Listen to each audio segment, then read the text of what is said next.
I made some decent money from the sport, and I was able to kick back for a little bit.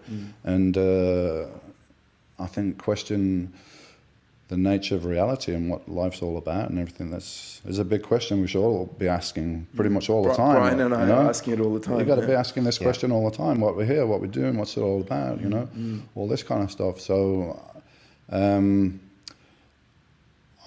realized that the nature of reality and whatever that's projected to us through religion, through education, through the media and everything, a lot of it's just bullshit. It's false, and the real reality is nothing like most people think, you know. And so one of the things that on this journey that I did, I went to Brazil. Actually met my future wife over there, and we went on a trip down the Amazon in Brazil, and I had the opportunity there to try ayahuasca, which is a plant over there that they used in ceremonies of shamans in the Indian. But if you look in ancient cultures all around the world, every ancient culture has a plant that they used in ceremonies, and they used to communicate, if you like, with the spirit world. There's a world beyond what we can see and touch here. This is nothing. This is just a minute slice of reality, but it's the only thing we can see and hear, and this is the only thing that we're aware of here. But ancient cultures know there's a lot more, and there's a way to get there, and there's a way to transport yourself there.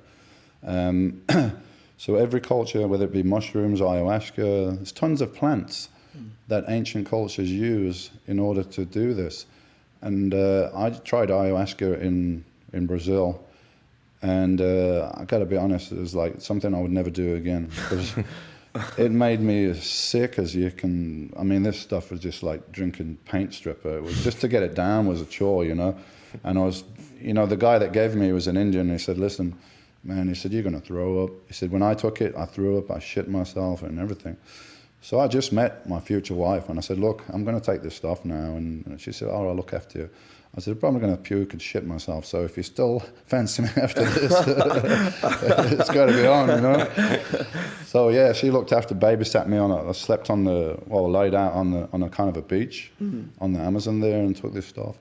But as far as like revelations and hearing things and seeing things, I didn't get too much. I was quite disappointed, to be honest. And then I looked more into this, and what I realized is all these plants, they're just all these plants contain the material that's the active material, and that's called DMT. Now, your body produces DMT. You've got a gland in your brain called the pineal gland. That releases DMT every night when you go to sleep. You go to dream, you transported to a different world, basically. And apparently when you die, then your body releases massive amounts of this. So in the end, after a few years, quite recently, like last year, I was able to get pure DMT powder and smoke that. And this is just a direct route straight to the spirit world. And you know, it's not something that's easy to describe, the experience there. It's just, you got to kind of do it yourself. What do you take away from those DMT experiences? It's tremendous amount of information that you get in, and when you go there, you go to a place that's full of energy, and it's colors, it's numbers, it's geometric shapes, and what you realize is that everything is connected. The thing that I got is everything is one, and one is everything. Everything's connected, and we're all part of it, you know. We feel like individuals, but we're all part of the collective just experiencing itself. You know, your infinite consciousness experiencing itself through Brian, I am through Dorian, and so on and so on and so on. You know, I realize we're all connected, and sometimes it's, you know, in this world, in this reality, it's hard for me to believe, because I see some people and I think, that how is he connected to me? He's just a total prick, you know. He's a total douchebag. But it's just because he doesn't know, and he's so removed from what he is, you know.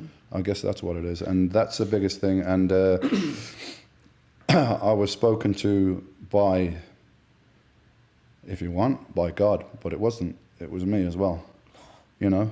It was like the higher me talking to me and telling me, like, the biggest problem we have here really on this planet, on this plane, is the ego, you know.